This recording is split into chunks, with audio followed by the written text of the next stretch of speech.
এই প্রথম royal এনফিল্ডের Ben pipe লাগানো হলো R15 V3 তে। তো চলেন এবার সাউন্ডটা শোনা যায়। ठीक है।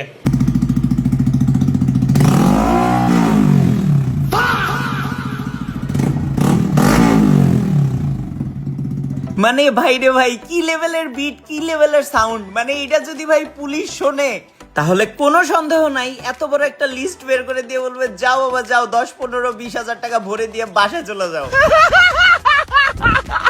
তো যাই হোক গাইস, প্রায় অনেক দিন হয়ে গেল আমি আমার বাইকের কোনো মডিফিকেশন ভিডিও দেই না। আপনারা অনেকেই কমেন্টে বলতেছেন ভাই মডিফিকেশন কি 100% কমপ্লিট। সত্যি কথা বলতে আমার বাইকের 100% কবে কমপ্লিট হবে আমি নিজেও জানি না। তবে হ্যাঁ, অলমোস্ট আমার বাইকের মডিফিকেশন কিন্তু আবারও শুরু হয়ে গেছে। তো এই জন্য আবারও বাইকটা নিয়ে চলে আসলাম কৃষ্ণ ভাইয়ের কাছে। এক কথায় আবারও আমার বাইক ঢুকে গেল গ্যারেজে।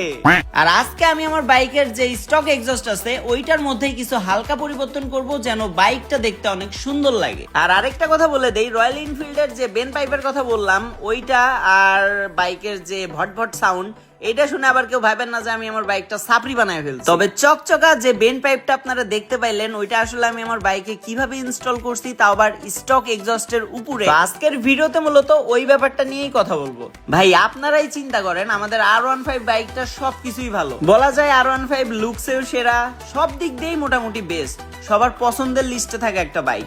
কিন্তু এই বাইকের একটা জিনিসই খারাপ লাগে, সেইটা হচ্ছে ভাই এইটার যে বেন পাইপটা আছে, মানে ওইটা একদম কয়লার মতো পুড়ে ওইটা থেকে মরিচা টরিচা ধরে মানে কি যে একটা অবস্থা হয়। সত্যি কথা বলতে আন্ডারবেলি না লাগাইলে ওইটা দেখতে খুবই বাজে লাগে। তো এই জন্য ফার্স্টে আমি ভাবলাম যে আমাকে বেন পাইপের উপর কিছু একটা করতে হবে যেন এই বেন পাইপের কালার নষ্ট না হয়। ঠিক যেমন কথা তেমনই কাজ, একদম শুরু করে দিলাম। এখন ভিডিও দেখে আপনারা অনেকেই বলবেন শুরু তো করে দিলেন, বাট বাইকের উপরে আবার ঘষাঘষি করতেছেন কেন?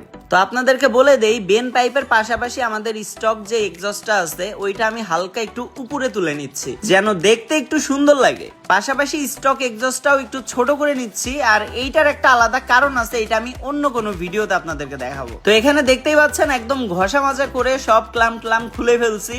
এখন আমরা বেন পাইপের যে ব্যাপারটা আছে ওইটা নিয়ে কাজ করব।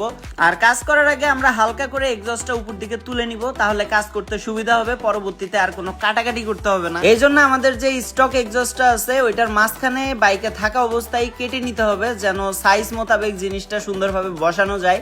কাটার পরে আমরা সাইজ মিলায়ে এরপরে সুন্দরভাবে ঝালাইটা মিলাই দিচ্ছি যেন নেক্সটে মানে কোনো রকমের কোনো সমস্যা না হয়। মানে এক কথায় আবার আগের মতো হয়ে গেছে, জাস্ট এবারকার যে এক্সস্টটা আমরা বসাবো ওইটা হচ্ছে স্টকের তুলনায় একটু উপরে থাকবে, বাকি সব কিছু সেম। এরপর সব থেকে দামি স্টেনলেস স্টিল ব্যবহার করে আমাদের স্টক যে এক্সস্ট আছে ওইটার সম্পূর্ণ বেন পাইপটা শোল্ডারিং করব। আর এখানে কেমনে কি করলাম এইটা নিয়েও যদি সম্পূর্ণ ভিডিও চান তাহলে অবশ্যই আমাকে কমেন্টে জানাবেন, আমি এইটার উপরেও আলাদা একটা ভিডিও আপনাদেরকে দিব। আজকের ভিডিওতেই দিতাম বাট অনেক বড় হয়ে যাবে এই জন্য আর দিলাম না। আর ফাইনালি লুকসটা তো আপনারা দেখতেই পাচ্ছেন, মানে এক কথায় আমাদের বেন পাইপ একদম চকচকা। আর এটা কিন্তু একদম গ্যারান্টি যে এটার কখনোই কালার যাবে না। যদি একটু হালকা ডিসকালারও হয়, মানে ডিসকালার বলতে কোনো স্ক্র্যাচ বা আদার্স কিছু পরে, এটা জাস্ট একটা ডলা দিলেই একদম ক্লিয়ার, মানে এখন যেরকম দেওয়া হচ্ছে। তো আমি আবারও বলে দিচ্ছি, এখানে কোনো বেন পাইপ পরিবর্তন করা হচ্ছে না বা কোনো এক্সস্টের পরিবর্তন করা হচ্ছে না।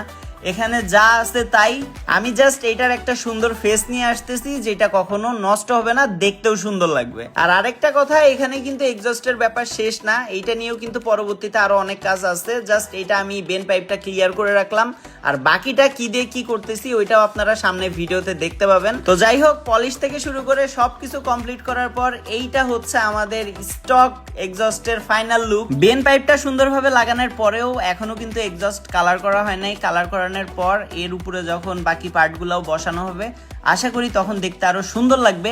এমনিতেও এটা সামনের কিন্তু লুকসের অনেক পরিবর্তন হবে, জাস্ট আপনারা একটু ওয়েট করেন। যাই হোক, অলমোস্ট আমার কালার করাও হয়ে গেছে, বাট এটার কোনো ভিডিও নিতে পারি নাই, আমি দুঃখিত। এখন দেখে জাস্ট আপনারা বলেন যে বেন পাইপটা কেমন লাগতেছে। মানে ভাই যা আছে তাই, জাস্ট বেন পাইপটা হয়ে গেল একদম চকচকা, যেটার কালার একদমই কখনোই যাবে না। তো এই ছিল আজকের ভিডিও। আর এক্সস্টের উপরে কিন্তু আরো কিছু কাজ বাকি আছে, তো এখনই কেউ আবার বললেন না যে ওইটার আবার কোনো কিছু করলেন না কেন। আর অবশ্যই আপনাদেরকে বললাম, যদি এই বেন পাইপটা কিভাবে কি করছি এটা সম্পূর্ণ ভিডিও লাগে তাহলে অবশ্যই কমেন্টে জানাবেন, তাহলে আমি নেক্সটে এটার উপর একটা ভিডিও বানাবো। তো যাই হোক গাইস, আজকের ভিডিওটা এই পর্যন্তই। সি ইউ গাইস, আল্লাহ হাফেজ।